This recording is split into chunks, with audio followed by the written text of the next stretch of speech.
Welcome back, everyone. It's episode 35 of the Fucking Ridiculous podcast.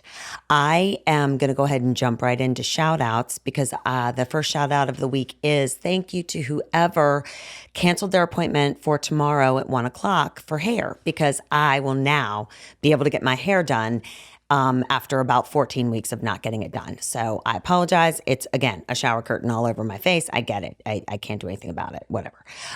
Shout-out number 2. Any caretaker or parent of a person with special needs. This is directly to you because later in the episode, you might hear a couple of fun, I'm sure relatable stories that I have never shared because I didn't want the blowback, but some of them are just too good not to. The third shout out is to anyone and everyone in the travel industry that is about to handle the spring break explosion that is coming your way. Thank you in advance, because I know you're not going to get enough in the thanks department, but I really appreciate you and all of the safety and all of the rules that you guys have. And that is not being sarcastic. That's true. So what I'm loving. This week, I went to Cycle Bar. And Cycle Bar is, one of those studios where you can go and you get on the bike and you have like weights and stuff and it gets dark and you can race other people and you've got fun music and stuff. While I have cycled at studios, I had not been to Cycle Bar specifically. And I had an excellent time. And thanks, Dustin. You were a good instructor. Quote of the week. So the quote of the week is this shirt. So it said, you know that little voice inside your head that keeps you from saying things you shouldn't? Yeah, I don't have that.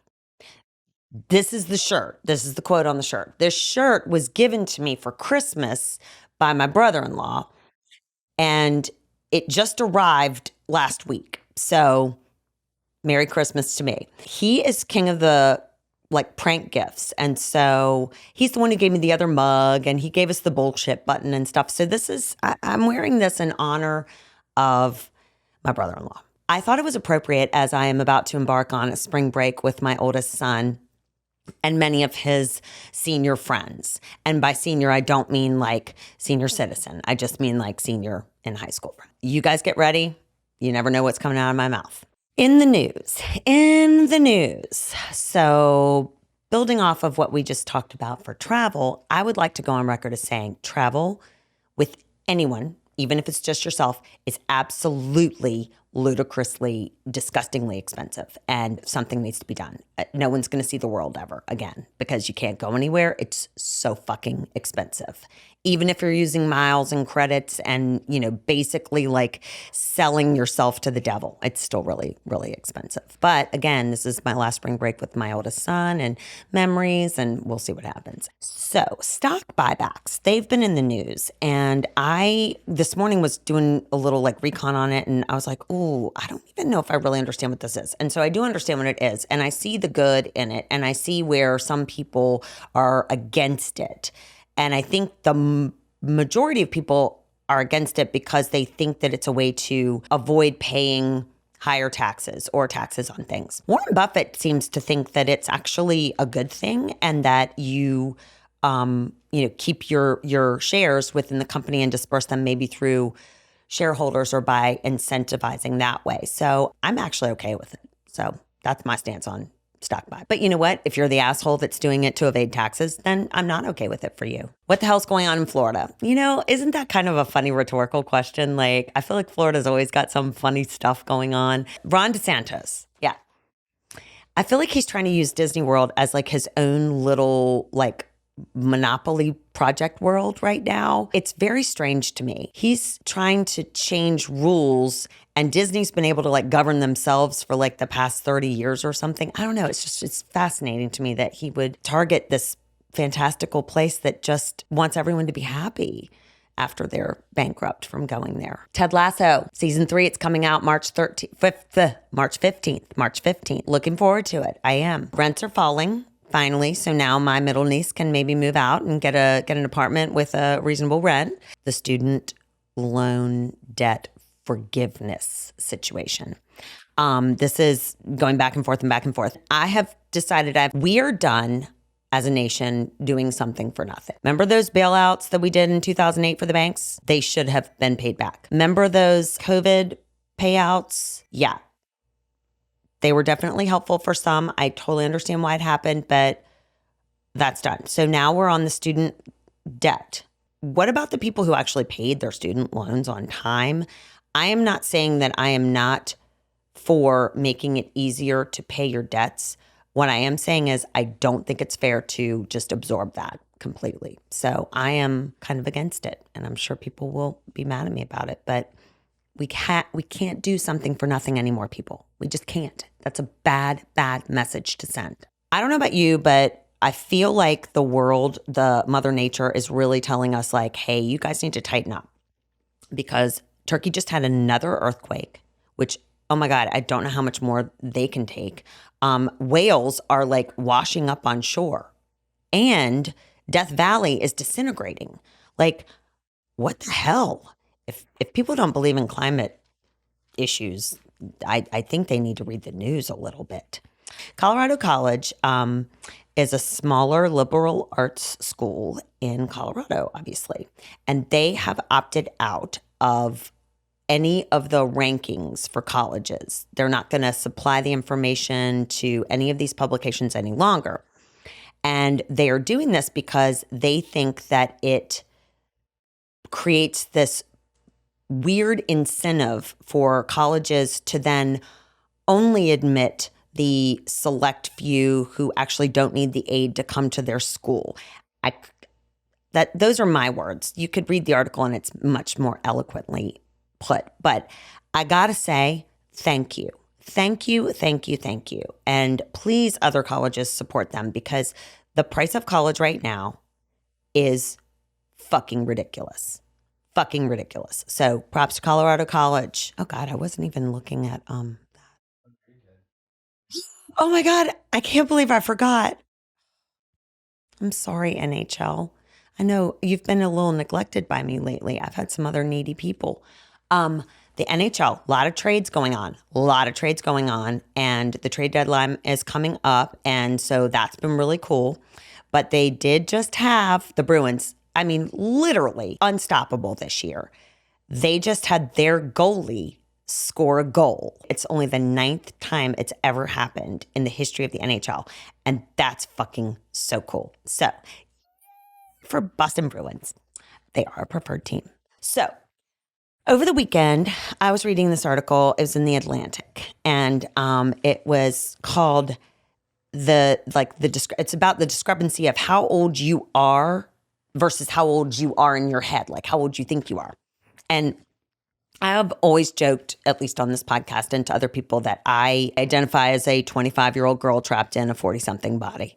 And I hold tight to that, but I'm just gonna refine my numbers a wee bit, because after reading this article, I did understand, some more sides to this, because I thought maybe I was the only person that was like, I'm totally not a grown-up. I just am stuck in this body that looks like a grown-up. As far as fun factor goes, I'm definitely still a solid 26 years old. Solid 26, and I don't see that changing, and I don't want it to change. As far as like my own maturity, I'm going to go ahead and age myself a little bit and say 32.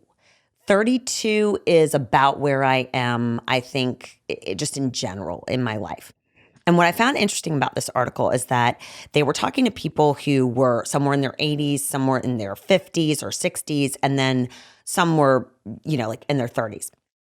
And according to this article, most people over 40 believe themselves, or actually that's not true. I'm making this up. It's 20% of people, which I fall into the 20%, obviously, think that they are at least 20 years younger in the how they feel.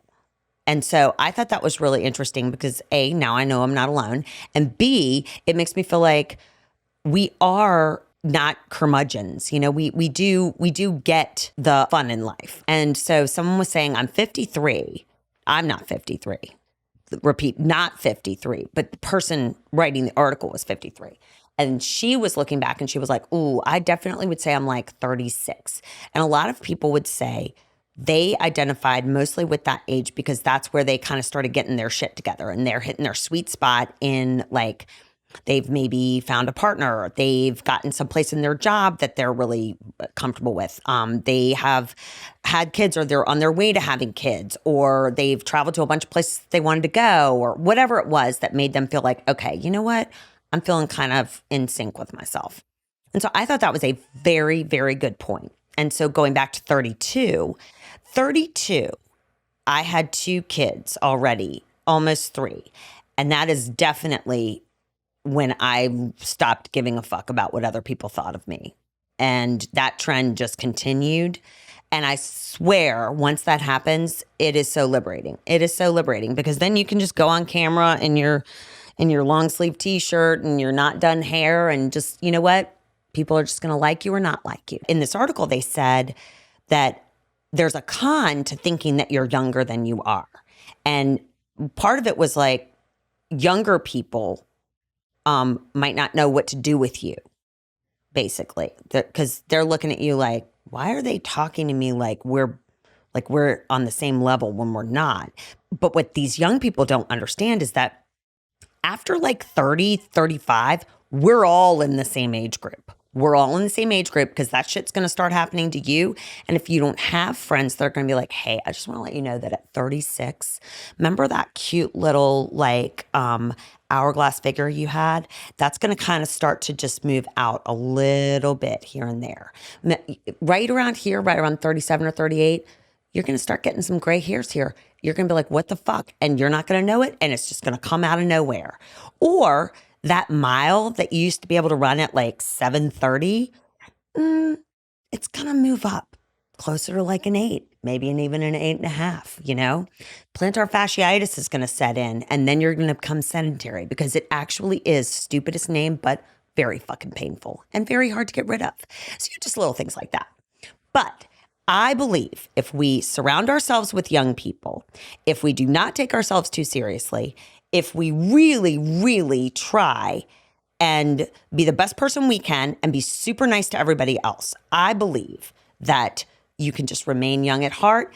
And that way, when you go out and you throw down over spring break, like apparently a mom should not, I'm not going to care because I'm going to be having fun. And I'm not going to care what other people think. Also, they did say from the 80-year-old perspective, by that point, a lot of these people are already like, I'm already old. I'm not afraid of getting old. I'm already there. So I'm definitely going to live it up and have as much fun as possible, which is why you hear about all of these like 70s and 80-year-olds like getting together. I was just talking with a friend of mine. I was like, how's your mom doing? She's like, oh my gosh, she's actually doing really well.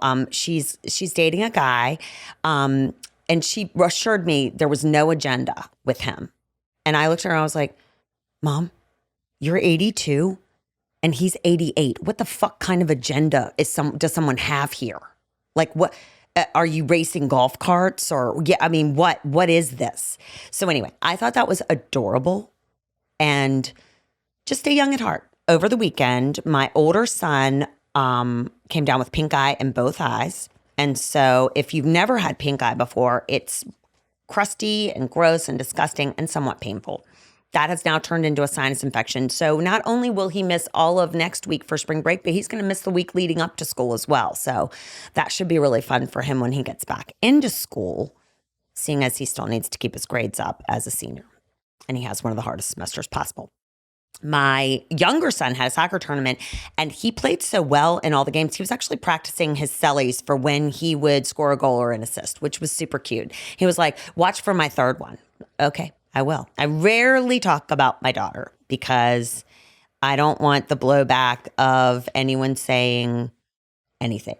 But for anyone who knows my daughter, she is a ray of sunshine. She very badly wants to be on the podcast. She very badly wants her own YouTube channel. She very badly wants everyone's Instagram life. She was born with a genetic disorder where she cannot, abstract concepts are extremely difficult. So like oxygen, gravity, science in general, air, money. Those are all concepts that are very, very hard to get. So we've had a few instances where like she'll be a mother's helper with someone and they will pay her. And so one time last year, she was over at a friend of mine's house helping with their kids. And so when she got home, She said, oh my gosh, mommy, so-and-so paid me $2. Gave her a $2 bill. And I was like, wow, those are so cool. That's so rare. Da, da, da. Go put it up in your wallet. 4 or 5 weeks later, she's going out somewhere and whips out a $50 bill out of her wallet. She goes, don't worry, I've got money, mommy. And I'm like, where the hell did you get that $50 bill? And she's like, oh, well, remember Mrs. So-and-so gave it to me. This is the $2 bill. I was like, that's not a $2 bill. There's no 2 on that thing. That's a 5 and a 0. That's a $50 bill. And she's like, oh. Now, to be clear, my daughter, a $1 bill, a $50 bill, a $100 bill, those are all the same. If that's going to get her some sugar that she very, very, very much depends on and needs and is fixated with, she does not care.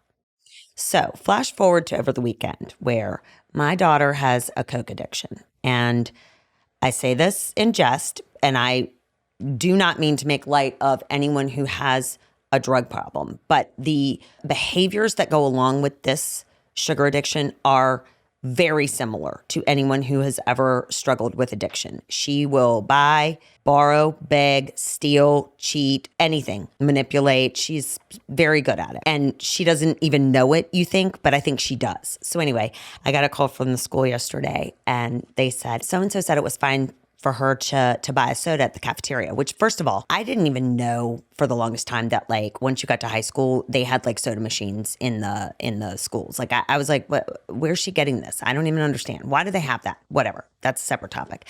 I was like, ha ha ha, no, that's definitely not true. She's not allowed to do that. Well, then another teacher gets on the phone and says, well, she's handing $70 to the cafeteria cashier for a soda. I was like, $70? She said, yeah. And I was like, she goes, it's a 50 and a 20. And I'm like, what the fuck? Now they're like, where did she get that money? I'm like, I have no idea. I'm like, will you please confiscate it, put it in an envelope? So I don't see her until later in the afternoon. And I'm like, hey, do you have an envelope for me? Yes. She gives it to me. I go, where did you get this? Where did you get this money from? And she's like, I stole it from my brother's room. So yesterday, after you had already stolen 3 sodas, you went into your brother's room, you stole $70 because that shows obviously she was like, I got to make sure I have enough, $50 and $20 bill. Well, that was not smart. And now you get to go and tell him what you did, give him the money back and be ready because he's going to be pissed. She did. It was ridiculous. So then she comes down and she's all, I can't believe this. My life's, this is the worst. And I just have to laugh because I'm like, we have a fucking thief among us. We can't keep cookies in the house. We can't keep any sodas that we don't even drink. They're just for people when they come over if they wanted a drink.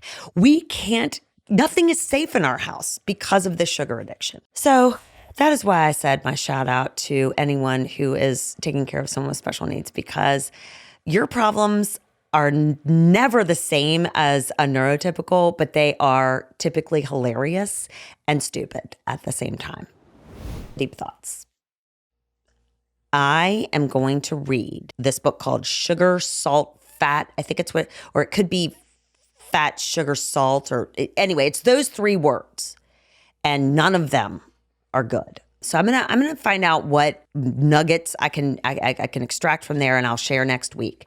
This will be simultaneously while I'm at like an all-inclusive place where all you do is eat and drink. So this should be stupid and funny. Number 2, I've said it before, and I'm gonna go on record as saying it again. As someone with high school seniors, college is insanely overpriced, ridiculously expensive. I do not know if it is even worth the time right now, because I feel like COVID did such a number on all of us that like half the learning and maturing that you would have done when you were living under my roof, you didn't get to do. So now you're going to do it somewhere else. And that'll just take 2 more years to add on to a college degree that's already like $500,000 or something ridiculous like that. So I think we all as parents need to unite, have everyone do a trade, like learn a trade for 2 years. And then if you want to go to college, you can totally support yourself by fixing other people's shit and paying for yourself to go to college and managing your money that way. I just think that that's such a better way to go, you know? They don't have to live with you the whole time though. You could definitely just have them, you know, down the street, because that would not be optimal. I think the trades are definitely in our future. For sure. And deep thought 3, if for some reason you fall into the category of needing your student debt loans paid, or you fall into the category of you do not have the money to go to the exorbitantly expensive colleges right now, here is a thought. What if we all, after high school, everybody says, I will donate I'll work public service for 2 years. I will go into the military. I'll build bridges. I will work for the Peace Corps. I will do something for the government, for the nation for 2 years. And then you can go to college. I think everyone would benefit from that, especially me right now. And the people like me in this situation. So that's my deep thought for today. I have so many other things I wanted to talk about, but I feel like I'm running out of time. Now, the fun thing is though, next week, I'm going to have to just be piecemealing stuff from the spring break with the children. And that should be boring, funny, stupid, angry. It should be all of it. And it's going to start by waking up at 4 a.m. on Friday morning. So I can't wait. It's just going to be awesome. In the meantime, I hope that you are getting some spring. Most of you are not, but again, it's 75 here where we are. And I hope that you listen in next week, and I hope you have a great week. And remember, everything's going to be fine. I'll talk to you later with my hair done.